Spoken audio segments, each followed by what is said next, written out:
Hi, I'm Eric Haugen. Here's my website, my Patreon, my Instagram. Like my videos and subscribe to my channel if this content is entertaining for you. It helps me out when you do that. Today, what are we doing? We're talking about straight eighth notes versus swing eighth notes. I guess that's episode 7, in which Eric attempts to go through all the music theory that I actually think is useful and kind of leave out, the really complicated, side roads. Okay, so we had previously talked about time signatures and grooves. Now let's talk about notes. Do I have distortion on? Let's turn the phaser off. All right, join me. Let's take an A bar chord. I'm gonna go to bridge pickup. Let's go ahead and take that A bar chord. Let's isolate it to the top 4 strings. Now just for fun, I'm gonna pop out that middle finger note and mute him. All right, so we can all agree that a bar of 4/4 time is 4 quarter notes. Now, we can also hopefully agree that you can divide those quarter notes in half to equal 8 eighth notes.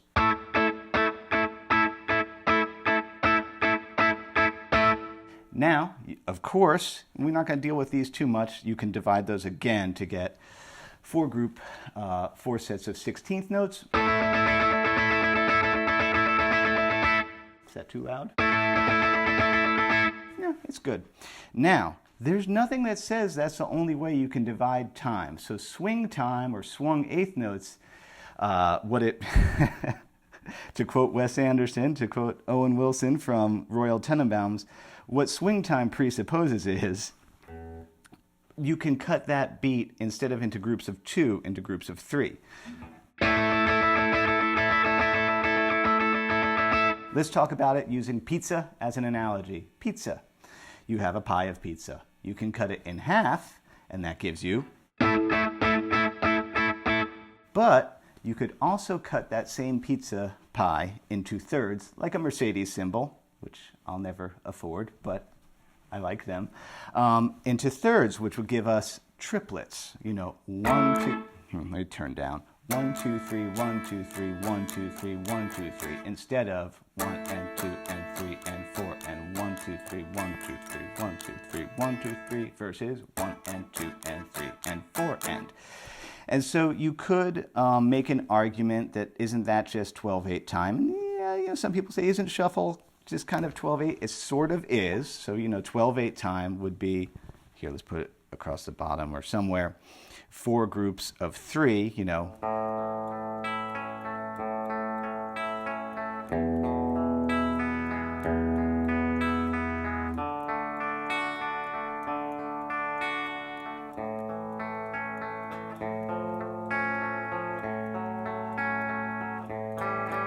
as Otis Redding, not She's Arms of Mine, These Arms of Mine is a great 12/8 R&B slow jam.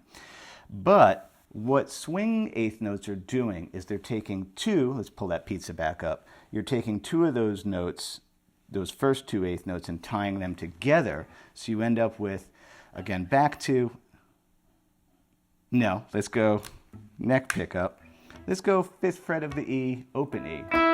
So here I'm going to turn down quarter notes, eighth notes, triplets, which, by the way, that's hard to do.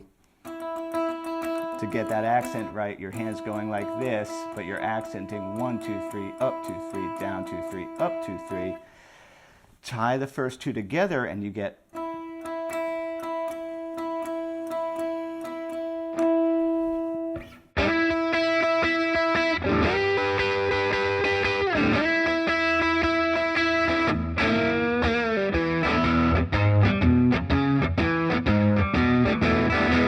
That might be the only time you'll ever hear me play Stevie on this channel. Pride and joy. Classic riff, classic swung eighth note feel. And to me, the value, well, obviously there's tremendous value in knowing how grooves work and rhythms work. Let's play around with some other examples of comparing straight eighth notes to swung eighth notes. So let's go look at Psycho Killer, Talking Heads, back to bridge pickup.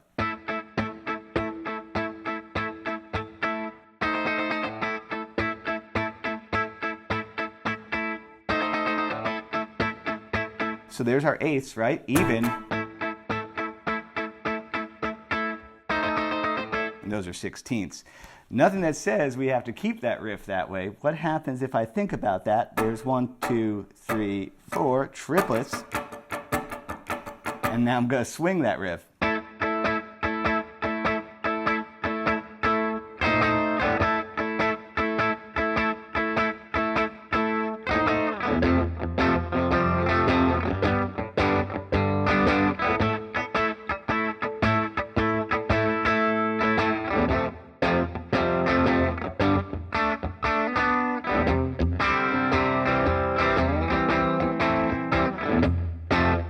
Fun game to do.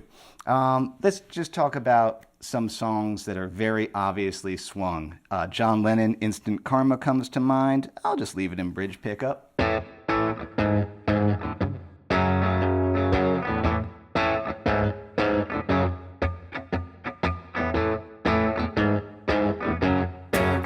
little mode thing. Yeah, I feel like swing time and pop songs and rock songs that are swung, have a little bit of extra something. You know, swing time feels a little drunker. It feels a little more side to side. It feels a little more organic than kind of the more squared off edges. You know, okay, yo, grok this. Layla. Very interesting, because Layla, I might butcher it today. I'm going to leave, well, it's two guitars doing the. I'm just going to do the main riff.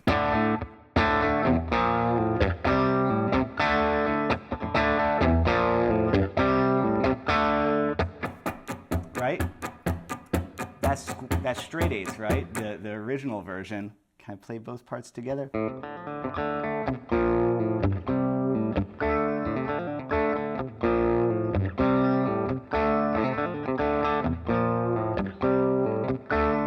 And then, though, Clapton in the 90s with Unplugged literally does the thing that I'm talking about, where it's like, nah, I'm going to swing it.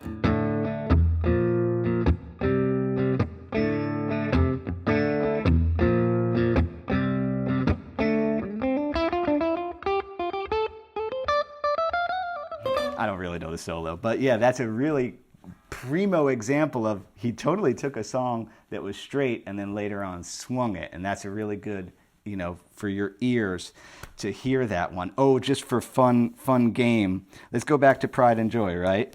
Classic.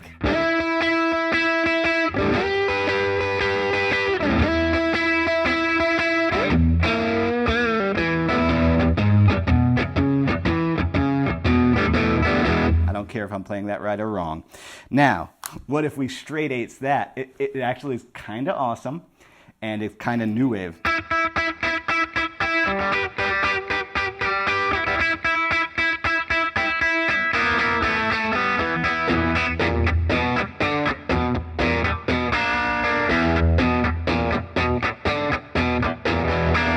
Now, granted, I totally just skronked it, which, hi, I'm Eric Haugen, that's what I do, because I have to ruin things. I was sitting around last night playing around with this concept, and so if pride and joy is one, what's the opposite of pride and joy? Shame and hopelessness. Silly. Okay, now, your homework is to take, okay.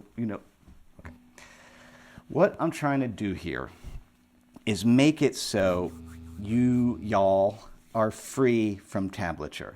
Obviously, there's a lot of benefit to be gained from reading a tab and seeing if you can play a song that you really like. You know, the benefit is, A, it's a test of your control of the instrument, and oh, cool, I can make that sound. And of course, there's a tremendous reward in that's being able to that thing that I always loved, that sound that I thought was so cool, I can now do.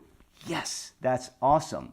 Not saying that's not awesome, as Marissa Tomei would say in My Cousin Vinny. However, if you really want to grow the music inside you, you really need to, plants, I think it's very necessary to know enough theory, know some about keys, know about time signatures, know about common chord progressions and things like that. That's why I'm doing these, to try and make it so that you can just, pick up a guitar and just play. No documents, no information, except like the elements of music that kind of rattle around in your head.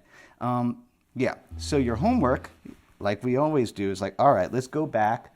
I'm going to say key of E minor. That tells me those are my chords there in the key of E minor. All right, let me pick a common chord progression. I kind of always do the Andalusian cadence. That's 1, flat 7, flat 6, 5. And let's do that E minor, straight eighth notes, Johnny Cash groove. So that would be neck pickup. Does that sound good? Nah, middle.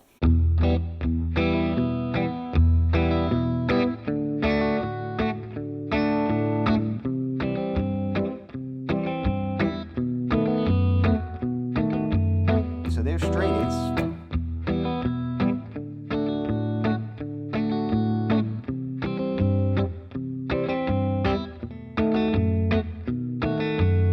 And that's a nice groove for sure. Let's go ahead and check out swinging those eighths. My quarter notes were there, my eighths were here, my triplets. Now if I want to swing it,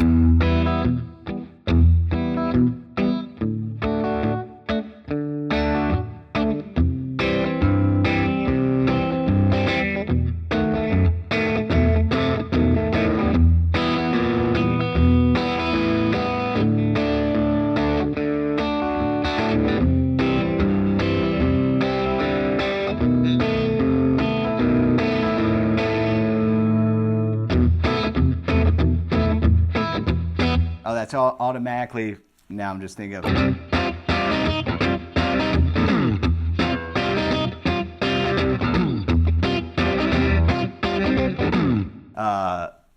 what was that song?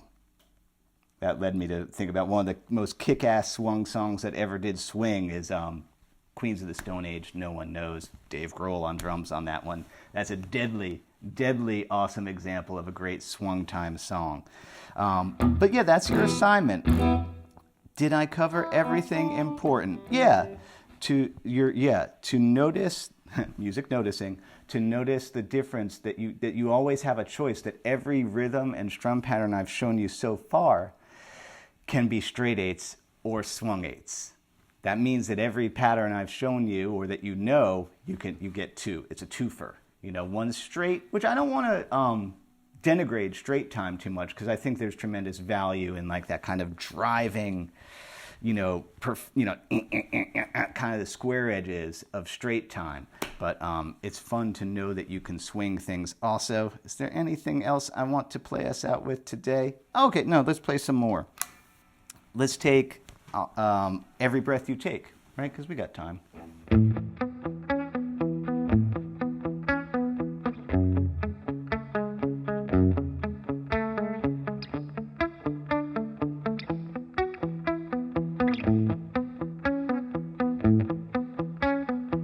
If I delay it, will it work? Is my delay set right?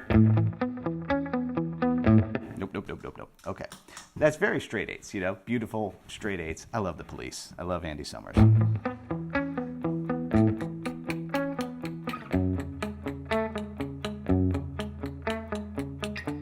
All right. There's our pulse, right? 1, 2, 3, 4, and then so 1 and 2, and it's what we got. Triplets. Swing it, which would give us.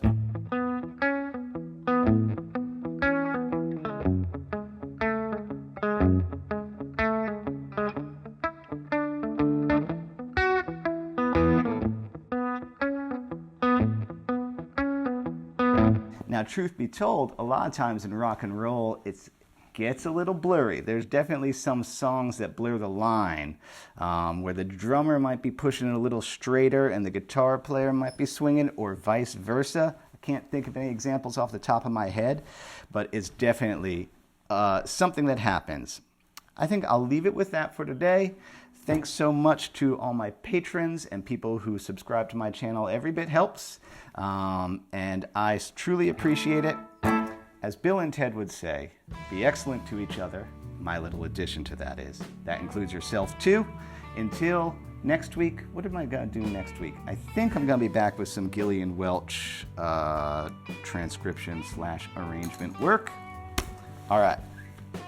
Yeah.